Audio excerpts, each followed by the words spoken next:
Marcus Johnson stepped off the military transport truck with his duffel bag slung over his shoulder. The hot desert sun beat down on Fort Apache as he joined the line of new recruits. At 22 years old, he looked different from the others. While most soldiers were built like tanks, Marcus was lean and quiet. His dark hair was already regulation short, and his brown eyes held a calmness that seemed unusual for someone so young. The other recruits started talking immediately. They came from different states, different backgrounds, but they all seemed to fit the same mold. Loud, confident, and eager to prove themselves. Marcus listened more than he spoke, which made him stand out even more. "Hey, quiet guy," called out Tommy Rodriguez, a stocky recruit from Texas. "You deaf or something? We're trying to get to know each other here." Marcus turned and gave a small smile. "Just listening," he said simply. This response made Tommy laugh, but not in a friendly way. "Well, aren't you special? Got yourself a philosopher over here, boys." The group of recruits gathered around, sizing up Marcus. In military training, first impressions mattered. The strong survived and the weak got weeded out.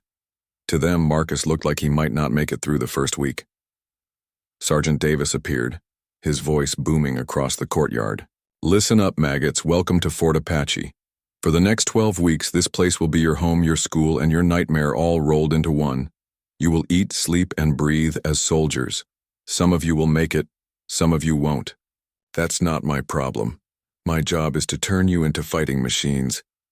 The sergeant's eyes scanned the group and landed on Marcus. Something about the young man's posture caught his attention. Marcus stood straight, but there was something different about him. His stance was too perfect, too natural. Most recruits had to think about standing at attention. For Marcus, it seemed automatic. "You there?" Sergeant Davis pointed at Marcus. "Step forward." Marcus moved with fluid precision, stopping exactly the right distance from the sergeant. His movements were economical, purposeful. The other recruits noticed it too. "What's your name, soldier?" "Marcus Johnson, sir." "Well, Johnson, you seem awfully comfortable with military protocol for a new recruit. You been playing soldier in your backyard?" Some of the recruits snickered. They were waiting for Marcus to crack under the sergeant's intimidation. Instead, Marcus simply replied, "No, sir." Sergeant Davis studied him for a moment longer, then moved on to terrorize the next recruit. But Marcus could feel the eyes of his fellow soldiers on him. They were already making judgments, already deciding he was trying too hard to impress. That evening in the barracks, the real hazing began. Military training was tough enough without your own teammates working against you. But that's exactly what started happening to Marcus. It began small. His boots would mysteriously go missing right before morning inspection. His bed would be messed up after he'd made it perfectly. His mail would be accidentally thrown away. "Oops," Tommy would say with a grin. "Didn't see your letter there, Johnson. My bad." The others would laugh, and Marcus would say nothing. He would simply retrieve his belongings, remake his bed, or do whatever needed to be done. His silence only made them more determined to get a reaction. During physical training, they would bump into him during runs. During drills, they would give him wrong information about timing or locations. During meals, they would spread rumors about him being a snitch or thinking he was better than everyone else. "Guy thinks he's some kind of special forces or something," whispered Jake Morrison, a tall recruit from Ohio. "Look at the way he moves, like he's in some action movie." "Maybe he's one of those military brats," suggested another. "You know, Daddy was a colonel, so he thinks he knows everything." The rumors grew and changed each day. Some said he was kicked out of another unit. Others claimed he had rich parents who bought his way into the army. None of them bothered to ask Marcus directly. They preferred their theories to the truth. Marcus continued his training with quiet determination. He excelled in every area without seeming to try hard. His marksmanship scores were perfect. His physical fitness tests were consistently in the top percentile. His knowledge of military protocol and procedure seemed instinctive. All of this only made the other recruits more resentful. "Show off," they would mutter when he completed an obstacle course in record time. "Teacher's pet," they would whisper when sergeants praised his performance. But Marcus never responded to their taunts. He never tried to defend himself or explain his abilities. He simply did his job, followed orders, and kept to himself.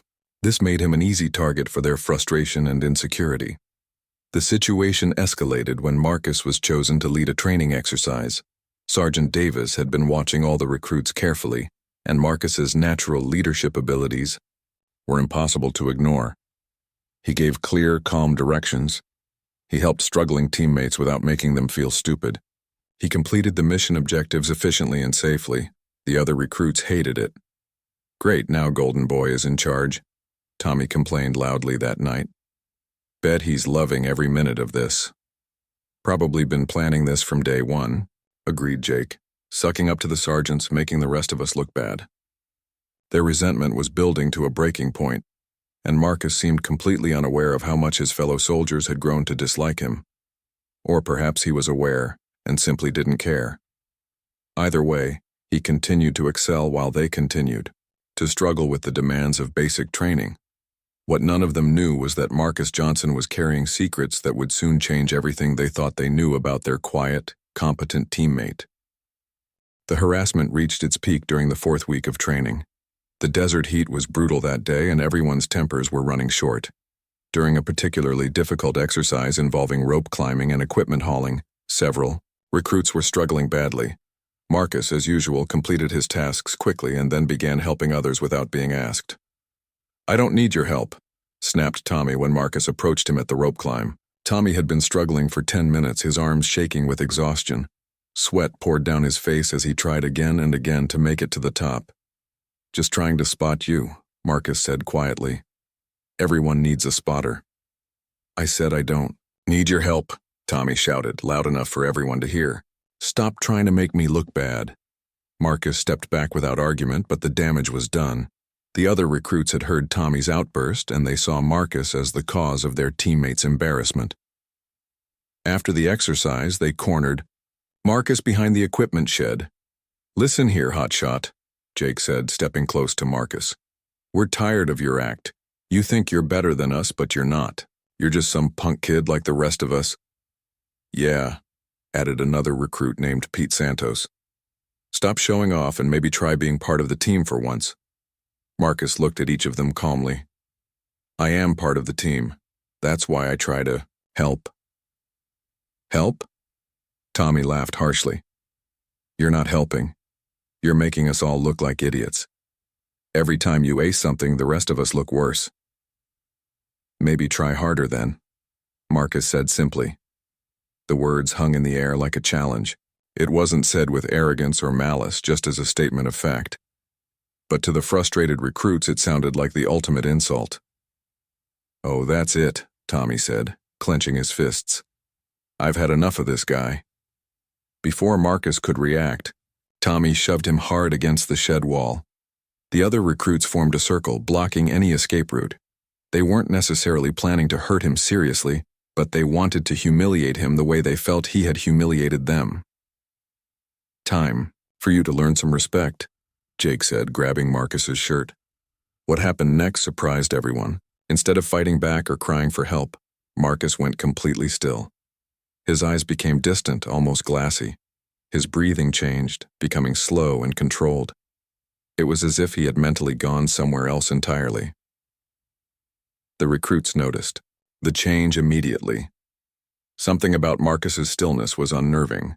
It wasn't the stillness of fear or submission. It was something else entirely.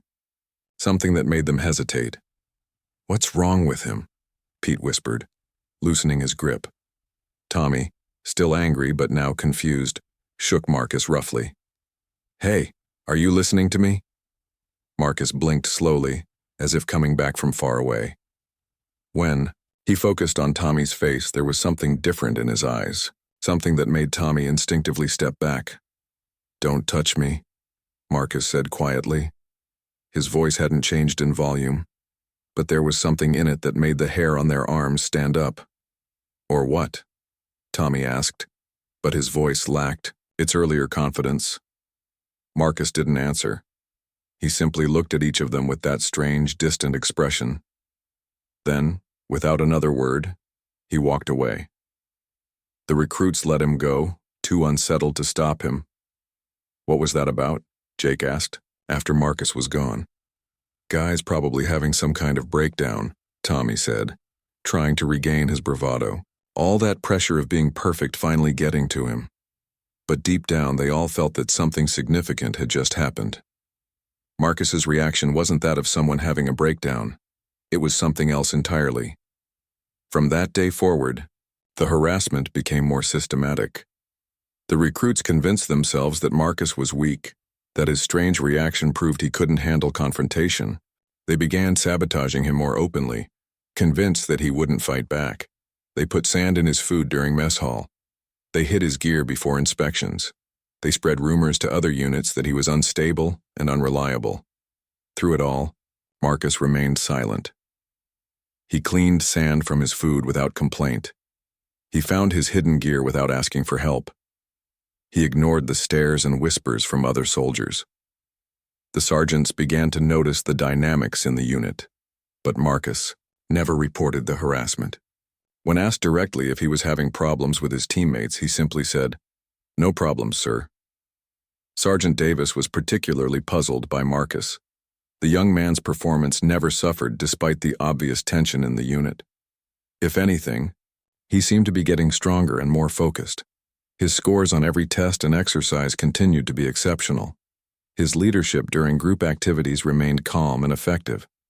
"Johnson's either the strongest recruit I've ever seen, or he's completely oblivious," Sergeant Davis confided to his colleague, Sergeant Martinez. "Maybe both," Martinez replied. "But there's something about that kid that doesn't add up. He moves like he's had advanced training, but his file shows no prior military experience." Think he's lying about his background? Maybe. Or maybe there's just more to his story than he's telling. The sergeants agreed to keep a closer eye on Marcus, but they had no idea how much more complicated things were about to become. Meanwhile, the harassment continued to escalate. The other recruits became bolder, convinced that Marcus would never stand up to them. They had no idea that they were pushing a young man who was fighting battles they couldn't imagine. Marcus's silence wasn't weakness or fear. It was control. And that control was being tested more severely with each passing day. The breaking point was approaching faster than anyone realized. The incident that changed everything happened during week 6 of training. It was a Saturday evening and most of the base was quiet. The recruits had been given a rare few hours of free time after a particularly grueling week of exercises. Most were writing letters home, playing cards, or just trying to rest their aching bodies. Marcus was alone in the barracks, cleaning his rifle with the same methodical precision he applied to everything else. The weapon gleamed under the fluorescent lights as he worked, each movement practiced and efficient. He seemed completely absorbed in the task, unaware that 6 of his fellow recruits had entered the building. Tommy Rodriguez had been drinking. Not heavily, just a couple of beers he'd managed to sneak onto the base, but enough to make him feel bold and stupid. The week had been especially hard on him. He'd failed 2 major exercises and received a formal reprimand from Sergeant Davis. His frustration and embarrassment had been building like pressure in a boiler. "Look what we have here," Tommy announced loudly, his words slightly slurred. "Golden Boy Johnson polishing his rifle like it's some kind of treasure." Marcus looked up briefly, acknowledged the group with a nod, then returned to his work. This casual dismissal enraged Tommy even more. "I'm talking to you," Tommy said, walking closer. "You think you're too good to talk to us?" "I'm cleaning my weapon," Marcus replied calmly, not looking up. "Just like you should be doing." The other recruits spread out around Marcus, forming a loose circle. Jake Morrison cracked his knuckles. Pete Santos picked up one of Marcus's personal items from his footlocker and began tossing it from hand to hand. The atmosphere in the room shifted, becoming tense and dangerous. "You know what your problem is, Johnson?" Tommy continued, his voice getting louder. "You think you're special. You think you're better than the rest of us, but you're not. You're just another scared kid playing soldier." Marcus set down his cleaning cloth and looked directly at Tommy. "I've never said I was better than anyone. You don't have to say it. It's written all over your face. Every time you ace a test while the rest of us struggle.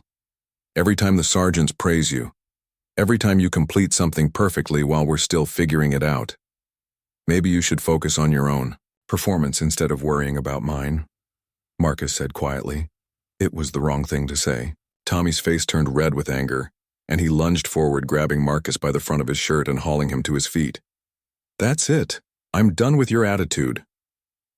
What happened next would be talked about in whispered conversations for weeks afterward. Instead of struggling or trying to break free, Marcus became perfectly still again. But this time his stillness was different. More intense. More focused. Let go of me, Marcus said in a voice so quiet it was barely audible. Something in his tone made Tommy hesitate, but he was too angry and too drunk to back down. Make me, he snarled, tightening his grip. Marcus's response was swift and devastating. In one fluid motion, he broke Tommy's grip, spun him around, and had him face down on the floor with his arm twisted behind his back. The entire sequence took less than 3 seconds. None of the other recruits had even processed what was happening before it was over. Tommy struggled briefly, then cried out in pain as Marcus applied just enough pressure to make his point. I can break your arm in 4 places before anyone can stop me, Marcus said in that same quiet voice. Do you want me to do that? No, Tommy gasped, his earlier bravado completely gone. No, please. Marcus held him for another few seconds, then released him and stepped back. Tommy scrambled to his feet, cradling his arm and staring at Marcus with a mixture of fear and confusion. How did you... Jake started to ask, then stopped. He was staring at Marcus like he was seeing him for the first time. Who are you? Pete whispered. Marcus picked up his rifle and resumed cleaning it, his hands perfectly steady. I'm the same person I've always been. You just never bothered to ask. That wasn't normal, Jake said, his voice shaking slightly. What you just did. That wasn't something you learn in basic training. Marcus didn't respond. He continued working on his rifle as if nothing had happened. But the atmosphere in the room had changed completely. The other recruits were no longer looking at him with contempt or resentment. They were looking at him with something closer to fear. Tommy was still rubbing his arm, wincing. Where did you learn to fight like that? Again, Marcus didn't answer. His silence was no longer seen as weakness or arrogance. Now it seemed mysterious, almost dangerous. One by one, the other recruits left the barracks, until Marcus was alone, again. But word of the incident spread quickly through the unit. By the next morning, everyone knew that Marcus Johnson was not who they thought he was. The harassment stopped immediately. In fact, the other recruits began avoiding Marcus entirely. They would change direction in hallways to avoid walking past him. They would finish their meals quickly if he sat nearby. During group exercises, they followed his instructions without question or complaint. Sergeant Davis noticed the change in group dynamics right away. The unit that had been fractured by tension and conflict was suddenly working together smoothly. Marcus's teammates were respectful, almost deferential. When the sergeant asked what had changed, no one would give him a straight answer. Everything's fine, sir, was all he could get from anyone. But Sergeant Davis was no fool. He'd been in the military for 15 years and he knew when soldiers were hiding something. He also knew that Marcus Johnson was at the center of whatever had happened. The sergeant began paying closer attention to Marcus during training exercises. What he saw confirmed his growing suspicions. Marcus's combat skills were far beyond what any recruit should possess. His knowledge of tactics and strategy seemed instinctive. His physical conditioning was exceptional even by military standards. More importantly, Marcus carried himself differently now. The quiet competence was still there, but there was something else. Something that suggested he was no longer bothering to hide his true capabilities. Sergeant Davis decided it was time to dig deeper into Marcus Johnson's background. What he would discover would explain everything and change the way everyone at Fort Apache viewed the quiet young recruit who seemed too good to be true. Sergeant Davis spent his weekend making phone calls and checking records. Marcus Johnson's file was surprisingly thin for someone his age. Born in Detroit, moved around a lot as a child, no permanent address for several years during his teens. His educational records showed homeschooling with no specific institution listed. No prior military service, no criminal record, no employment history of any significance. On the surface, it looked like the file of someone who had simply slipped through the cracks of the system. But Davis had been around long enough to recognize when a file had been sanitized. Too many gaps, too little detail, too clean. Someone had gone through Marcus Johnson's background and removed things. On Monday morning, Davis decided to take a different approach. Instead of digging into records, he would observe Marcus directly during the most challenging exercise they had, the night combat simulation. If Marcus Johnson was hiding advanced training, this would be where it showed. The exercise took place in a mock urban environment constructed in the desert outside the base. Recruits were divided into 2 teams and given paint guns instead of real weapons. The objective was simple: capture the enemy flag while defending your own. The twist was that it all happened in complete darkness, using only night vision equipment. Most recruits struggled with the exercise. Moving in darkness, even with night vision, was disorienting. Communication was difficult. Coordination was nearly impossible. The exercise was designed to push soldiers beyond their comfort zones and test their ability to function under extreme stress. Marcus's team was losing badly when Davis arrived to observe. They had already lost 3 members to enemy fire and were pinned down behind a concrete barrier. Their leader, a recruit named Mike Torres, was panicking. "We can't move," Torres whispered frantically into his radio. "They have us surrounded. We need backup." Davis watched through his own night vision scope as Marcus quietly moved away from the group. The young man seemed to flow through the darkness, like a shadow, completely comfortable in an environment that had the other recruits stumbling and confused. Within minutes, Marcus had flanked the enemy position. Davis watched in amazement as the young recruit systematically eliminated 4 opposing players with precision shots, all while remaining completely undetected by the others. His movements were professional, calculated, deadly efficient, but it was what happened next that truly caught Davis's attention. Instead of continuing to the enemy flag, Marcus circled back and began providing intelligence to his struggling teammates through hand signals they shouldn't have known how to interpret. "Enemy sniper at 2 o'clock, elevated position." Marcus's voice came through the radio, calm and professional. "3 hostiles moving to flank from the south. Recommend suppressing fire while Bravo team advances." The terminology wasn't what they taught in basic training. This was advanced military communication, the kind used by special operations units. Davis felt his pulse quicken. Under Marcus's guidance, his team quickly turned the exercise around. They moved with purpose and coordination, following tactical suggestions that were far beyond their training level. Within an hour, they had captured the enemy flag and won decisively. After the exercise, Davis approached Marcus as the recruits were cleaning their equipment. "Good job tonight, Johnson," the sergeant said casually. "You seemed very comfortable out there." "Thank you, sir," Marcus replied, not looking up from his gear. "Where did you learn those flanking tactics?" "Just seemed logical, sir." Davis studied the young man's face. "And the communication protocols you were using?" For the first time, Marcus hesitated slightly. "I watch a lot of military documentaries, sir." It was obviously a lie, but Davis didn't push it. Instead, he made another phone call that night, this time to an old friend who worked in military intelligence. "I need you to look into someone for me," Davis said. "Marcus Johnson, currently at Fort Apache, but I need you to look deeper than the standard background check."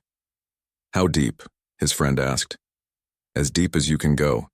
There's more to this kid than his file shows, and I need to know what I'm dealing with." The answer came back 2 days later, and it changed everything Davis thought he knew about Marcus Johnson.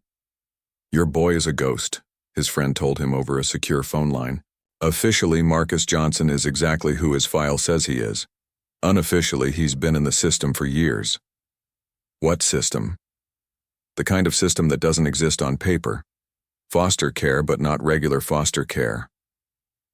Special placements for kids with unique circumstances. The kind of placements that involve training." Davis felt a chill run down his spine. "What kind of training?" "The kind you don't want to know about officially.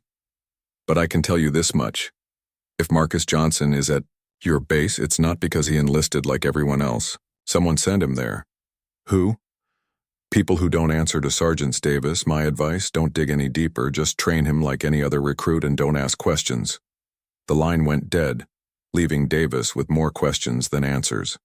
But one thing was becoming clear. Marcus Johnson wasn't just another recruit with a mysterious past. He was something much more complicated and potentially much more dangerous. That night, Davis couldn't sleep. He kept thinking about the way Marcus had moved through the darkness, the professional terminology he'd used, the tactical knowledge that no civilian should possess. And he kept thinking about his friend's warning. The next morning brought a new development that would force everyone's hand. The base received orders for a surprise inspection by high-ranking officials. Not the routine kind of inspection they were used to, but the kind that meant someone very important was coming to see something specific. Davis had a sinking feeling he knew exactly what they were coming to see, or more accurately, who they were coming to see. Marcus Johnson's carefully constructed cover was about to be blown apart, and everyone at Fort Apache was about to learn the truth about the quiet recruit who had seemed too good to be true. The inspection was scheduled for Thursday morning, giving the base 3 days to prepare. Colonel Harrison, the base commander, was nervous in a way that Sergeant Davis had never seen before. The colonel called an emergency meeting with all senior TU staff and gave them instructions that seemed unusual for a routine inspection. "I want every recruit's file reviewed twice," Colonel Harrison said, pacing behind his desk. "I want every piece of equipment checked and double-checked, and I want to know immediately if any of our current recruits show anything unusual in their behavior or performance." Davis raised his hand. "Sir, what exactly are we preparing for? This seems like more than a standard inspection." The colonel stopped pacing and looked directly at Davis. "We're being visited by some very important people from Washington. People who don't usually concern themselves with basic training operations. They're looking for something specific, and I intend to make sure they find everything in perfect order." After the meeting, Davis couldn't shake the feeling that this inspection was connected to Marcus Johnson. His suspicions were confirmed when he was specifically instructed to prepare detailed reports on every recruit in his unit, with special attention to any individuals who might be of particular interest to visiting officials. Meanwhile, Marcus seemed completely unaware that anything unusual was happening. He continued his training with the same quiet competence he'd shown from day one. His fellow recruits, still intimidated by the incident in the barracks, gave him respectful distance. The unit was functioning better than it ever had, but there was an underlying tension that everyone could feel. On Wednesday evening, the day before the inspection, Davis made a decision that would change everything. He approached Marcus during evening downtime, when the young man was alone reading a book about military history. "Johnson, I need to speak with you privately," Davis said. Marcus looked up from his book, his expression neutral. "Yes, sir." They walked to Davis's office, where the sergeant closed the door and activated a small radio to mask their conversation from any potential listening devices. "I know you're not who you pretend to be," Davis said without preamble. Marcus's face didn't change, but something shifted in his eyes. "I'm not sure what you mean, sir." "Cut the act, son. I've been in this military for 15 years. I know when someone has had advanced training. I know when someone's file has been scrubbed clean. And I know when important people from Washington are coming to look at a specific recruit." For a long moment, Marcus said nothing. Then, very quietly, he asked, "What do you want to know?" "I want to know if you're here by choice, or if someone sent you." Marcus closed his eyes briefly, as if making a difficult decision. When he opened them, the careful mask he'd worn for weeks was gone. "Both," he said simply. "Explain." "I volunteered to be here, but it wasn't really my idea. People in my life suggested it would be beneficial, for me and for them." "What people?" "The kind of people your friend in intelligence warned you not to ask about." Davis felt his blood run cold. Marcus had somehow known about his inquiry. "How?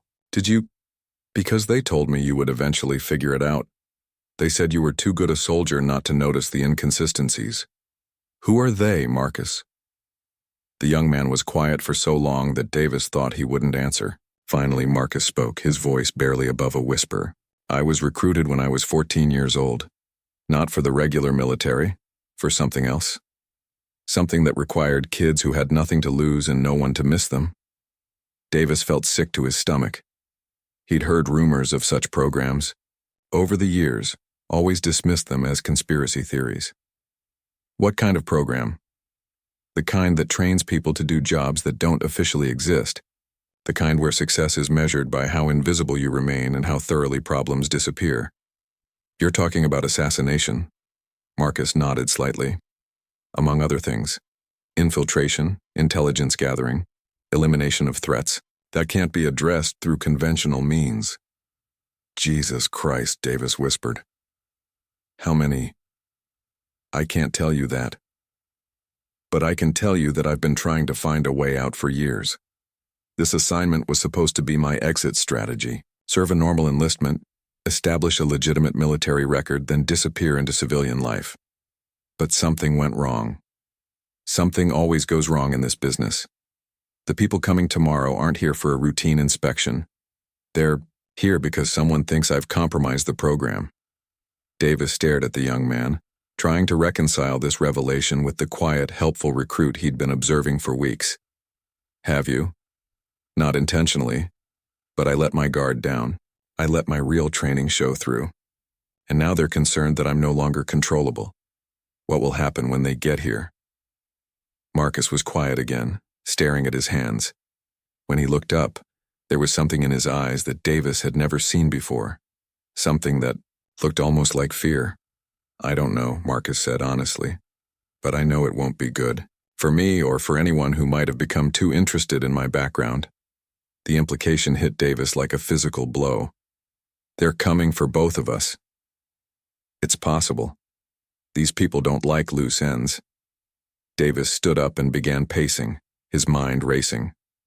We have to do something. We have to. There's nothing you can do, Sergeant, Marcus said quietly. These aren't people you fight, these are people you run from, and even then they usually find you eventually. So what? We just sit here and wait for them to arrive? Marcus looked at him with something that might have been respect. You could run, tonight, disappear. I could tell them you never suspected anything, that you were just a good sergeant doing your job. And leave you to face this alone? It's not your fight. Davis stopped pacing and looked directly at Marcus. It became my fight the moment I decided you were worth protecting. And despite everything you've just told me, I still believe that. For the first time since Davis had known him, Marcus Johnson smiled.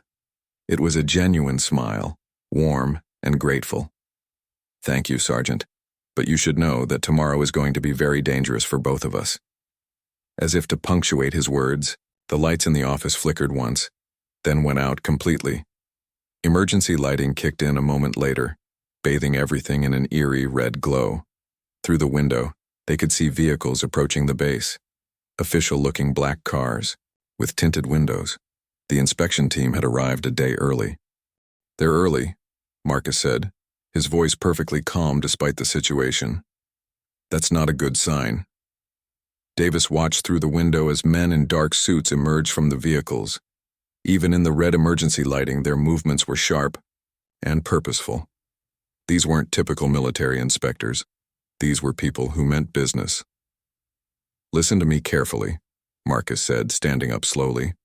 When they ask about me, tell them the truth about what you observed. Don't lie or try to protect me. It will only make things worse for both of us. I'm not throwing you under the bus, Johnson. You're not. You're staying alive. Marcus moved toward the office door, then stopped. There's something else you need to know. Something that might help you understand who I really am. Davis waited, sensing that whatever Marcus was about to tell him would be important.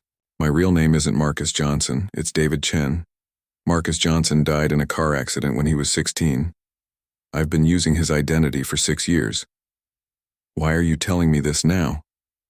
Because in about 10 minutes, they're going to ask you to identify me. And when they do, I'm going to have to show them something that will prove I'm not the person they think I've become. Before Davis could ask what he meant, the office door burst open. 2 men in black suits entered, followed by Colonel Harrison, who looked pale and shaken. Sergeant Davis, the colonel said formally, these gentlemen need to speak with recruit Marcus Johnson. The taller of the 2 men stepped forward. He was middle-aged, with gray hair and cold eyes that seemed to catalog everything they saw. I'm Agent Morrison from the Department of Defense. We need to conduct a private interview with the recruit. Of course, Davis replied, trying to keep his voice steady. Johnson, you're wanted for questioning. Marcus nodded calmly and moved toward the door. As he passed Agent Morrison, the agent grabbed his arm. Before we go anywhere, I need to verify your identity, Morrison said. Remove your shirt. The request seemed to surprise everyone in the room, including the colonel. But Marcus showed no reaction. Without hesitation, he began unbuttoning his military shirt. Is this really necessary? Colonel Harrison asked. Completely necessary, Morrison replied, his eyes never leaving Marcus. As Marcus removed his shirt, Davis expected to see the lean build of a young soldier. Instead, what he saw made him take an involuntary step backward. Marcus's back was covered, with an intricate tattoo that seemed to tell an entire story. But this wasn't just any tattoo. The design was clearly military in nature, but unlike anything Davis had ever seen. At the center was an eagle with its wings spread wide, but the eagle's talons held not olive branches or arrows, but something that looked like lightning bolts.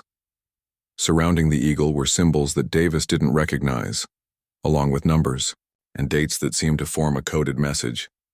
But it was Agent Morrison's reaction that truly shocked everyone in the room. The man's face went completely white, as if he'd seen a ghost. His hand trembled slightly as he reached out toward the tattoo, then stopped just short of touching it. Dear God, Morrison whispered. You're not Marcus Johnson. No, the young man replied calmly, turning to face them.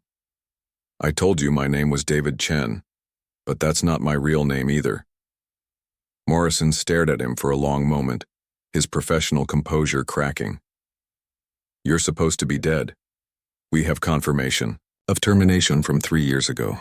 Obviously, your information was incorrect. The second agent, who had remained silent until now, spoke up.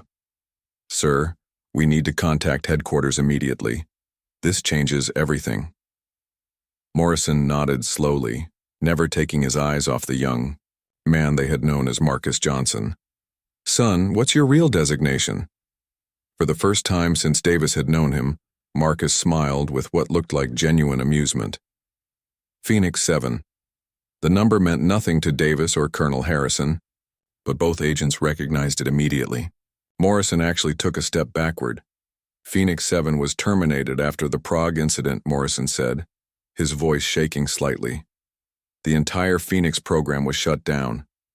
The program was shut down, Marcus agreed, but some of us survived the termination process.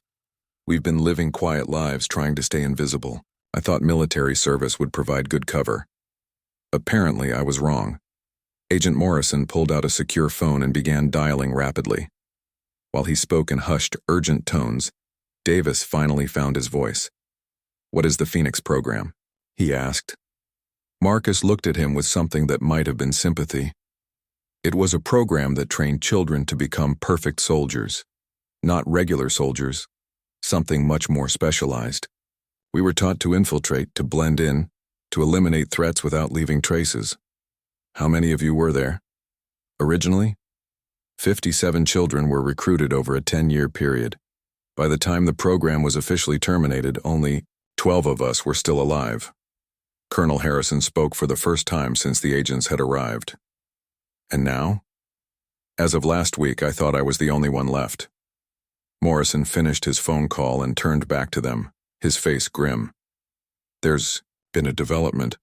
3 other Phoenix operatives have surfaced in the past month, all of them in military installations just like you. Where? Fort Bragg, Camp Pendleton, and Quantico. All of them using false identities, all of them serving as model recruits. Marcus was quiet for a moment, processing this information. They're not hiding, he said finally. They're positioning themselves. For what? I don't know. But if 4 Phoenix operatives have suddenly become visible after 3 years of perfect cover, it's not a coincidence. Morrison's phone rang again. He answered it, listened briefly, then hung up with a look of dread on his face. The operative at Fort Bragg disappeared last night, he said. So did the one at Camp Pendleton. Guards were found unconscious, security cameras were disabled, and they vanished without a trace. What about Quantico? No response from our contact there. The room fell silent as everyone absorbed the implications. Finally, Marcus spoke. "You need to evacuate this base," he said quietly. "Right now." "Why?" "Because if the others have gone active, then this base is no longer safe." The Phoenix program didn't just teach us to be soldiers, it taught us to be weapons, and weapons pointed at military installations are a very serious problem. Morrison stared at him. "Are you threatening us?" "I'm trying to warn you. The Phoenix, operatives who've disappeared aren't running away.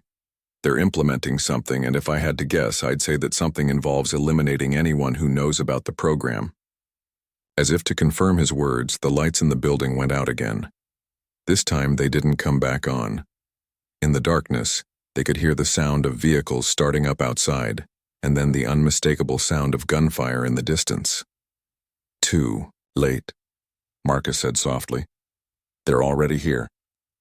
Agent Morrison grabbed his radio, but it produced only static. The base's communication systems had been disabled. "How many are coming?" Davis asked. Marcus listened to the sounds outside, his head tilted like a predator analyzing his environment. "At least 3, possibly 4. They'll have disabled the main power grid and communication systems first. Standard Phoenix protocol for facility infiltration. What do they want?" "To tie up loose ends. That means eliminating everyone who knows about the program and probably taking me with them." "What do we do?" Marcus looked at each of them, his expression serious but determined. "We survive, and then we figure out what the Phoenix operatives are really planning, because I guarantee you it's bigger than just cleaning up old program secrets." Outside, the gunfire was getting closer. Whatever was coming to Fort Apache, it was almost here, and the young man they had known as Marcus Johnson was the only thing standing between them and a group of operatives trained from childhood to be perfect killers. The quiet recruit who had endured weeks of harassment without fighting back was about to show everyone exactly what he was capable of when the people he cared about were in danger.